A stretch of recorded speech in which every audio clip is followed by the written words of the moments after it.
پیسے سے آپ زندگی کی ضرورتوں کو خوبصورت بنا لیں گے، آپ اچھی گاڑی لے لیں گے، اچھا گھر بنا لیں گے، اچھے کپڑے پہن لیں گے،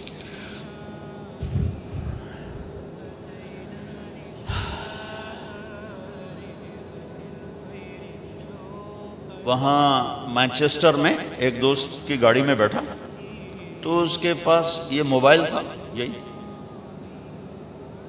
یہ موبائل، تو میں نے ایسے اٹھا لیا تو مجھے لگا جیسے یہ پیچھے سونا لگا ہوا ہے، مجھے ایسے لگا کہ سونا ہے اور ایسے ہیرے لگے ہوئے تھے چھوٹے چھوٹے۔ میں نے کہا یہ ہیرے ہیں؟ کہ جی ہاں۔ یہ سونے کا کور؟ جی ہے۔ میں نے کہا یہ کتنے کا ہے؟ کہا جی یہ 70,000 پاؤنڈ کا ہے۔ میں کہتا اے کم 70,000 نال کردہ پیا تو 70,000 پاؤنڈ لائن، یا تو کوئی وادھو کام کرے یا پھر تو کم ٹھیک آئی کہ تجیب آپ ہی گل سنا دینا، ڈائل نہ کرو آپ ہی بولنا لگ جاندہ ہے۔ تو یہ کتنی حماقت اور بے وقوفی ہے کہ یہ 70,000 میں جو کام کر رہا ہے وہ 70,000 پاؤنڈ میں کر رہا ہے۔ تو یہ انسان یہ کر سکتا ہے، یہ ہو سکتا ہے کہ وہ اعلیٰ درجے کی چیزیں جمع کر لے، لیکن وہ زندگی خوبصورت بن جائے یہ اس موبائل سے نہیں ہوگی، اس عالیشان گھر سے نہیں ہوگی، وہ صرف جناب رسول اللہ صلی اللہ تعالی علیہ وسلم کے پیچھے چلنے سے ہوگی کہ کائنات کی سب سے حسین زندگی میرے نبی لائے، سب سے حسین ذات تھے آپ، اللہ نے ایسا خوبصورت کوئی نہیں بنایا۔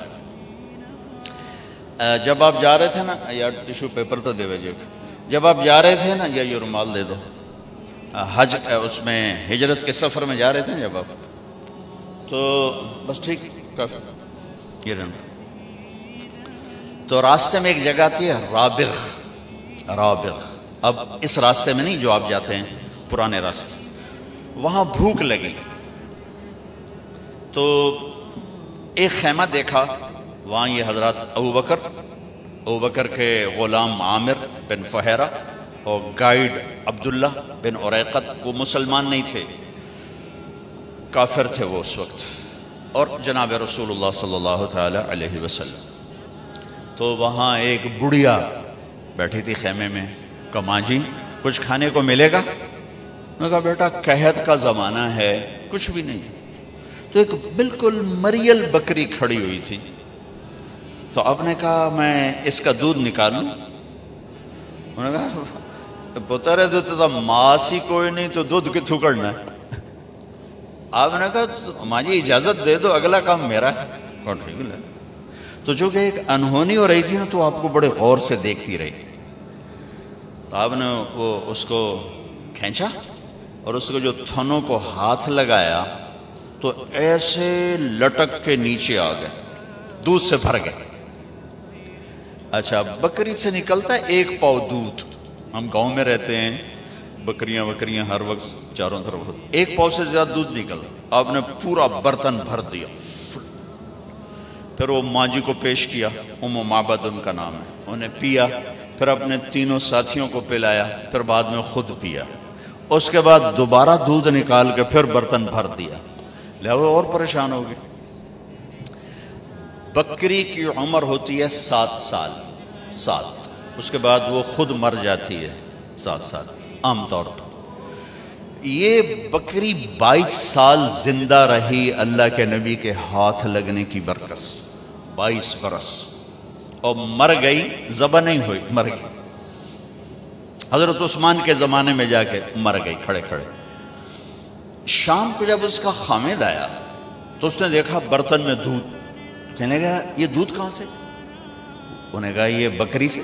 کہا تیرا دماغ خراب ہے، اتھو کتھو نکل ہے؟ وہ دے ماں سے دے اتے کوئی نہیں، دودھ کتھو آ گیا؟ اسی سے ایک برکت والا نوجوان آیا تھا، کوئی اس کے ہاتھوں میں ہی برکت تھی۔ تو کہنے لگا کیسا تھا ذرا بتاؤ؟ تو اس نے ہمارے نبی کا حلیہ بیان کیا ہے۔ انہوں نے کہا رأیت رجلا ظاہر الوضاء ابلج الوجه حسن الخلق لم تعبه ثجلة لم تزر به سعلة أزج أقرا وصيم قصيم في عينيه دعج في صوته صحل فی لحیتہ کثافہ فی عنقہ سطع ان تکلم علاہ البہا وان سکت علاہ الوقار فہو اندر الثلاثہ. سبحان اللہ، کیا خوبصورت اس نے ہمارے نبی کو ایسے اپنے ہمارے سامنے کھڑا کر دیا. وہ کہنے لگی میں نے ایک نوجوان دیکھا، مجھے یوں لگا جیسے 14ویں کا چاند کپڑے پہن کے زمین پہ اتر آیا ہو. مجھے تو ایسا لگا جیسے 14ویں کا چاند خود ہی اتر آیا ہو کپڑے پہن کے. چمکتا چہرہ، خوبصورت جسم، پیٹ بڑھا ہوا نہیں، سر کے بال اڑے ہوئے نہیں یعنی گنجے نہیں، سر سے لے کر پاؤں تک چمکتا ہوا جسم. جدھر سے دیکھتی تھی حسین نظر آتے تھے، قسیم. جتنا دیکھتی تھی دیکھنے کا شوق بڑھتا تھا، وسیم. دنیا میں خوبصورت تو ہر دور میں آتے رہیں گے، وسیم اور قسیم دنیا میں ایک آیا، نہ پہلے نہ بعد. یوسف علیہ السلام دنیا کے سب سے حسین تھے، لیکن وسیم اور قسیم صرف ایک ہستی ہیں، ایک ہستی، وہ ہمارے نبی ہیں. کہ وسیم اسے کہتے ہیں جس کو جتنا دیکھا جائے اتنا دیکھنے کا شوق بڑھے، آنکھ نہ بھرے، آنکھ نہ بھرے. اب ایک دفعہ دیکھتے ہیں زیادہ شوق ہوتا ہے، دوسری دفعہ اس سے کم، تیسری دفعہ اس سے کم، آخر میں آپ کہتے ہیں یار ویکھو یا چھڈو پرا، ویکھو یا چھڈو پرا. وسیم اسے کہتے ہیں جس کو زندگی بھر دیکھو آنکھ نہ بھرے، اسے کہتے ہیں وسیم. اور قسیم اسے کہتے ہیں کہ جس کو جدھر سے دیکھو ہر طرف سے حسن کے جلوے ہوں، اسے کہتے ہیں قسیم. سر سے لے کر پاؤں کے ناخن تک، سر کے بالوں سے پاؤں کے ناخن تک جس کی ہر چیز خوبصورت ہو، اس کو کہتے ہیں قسیم.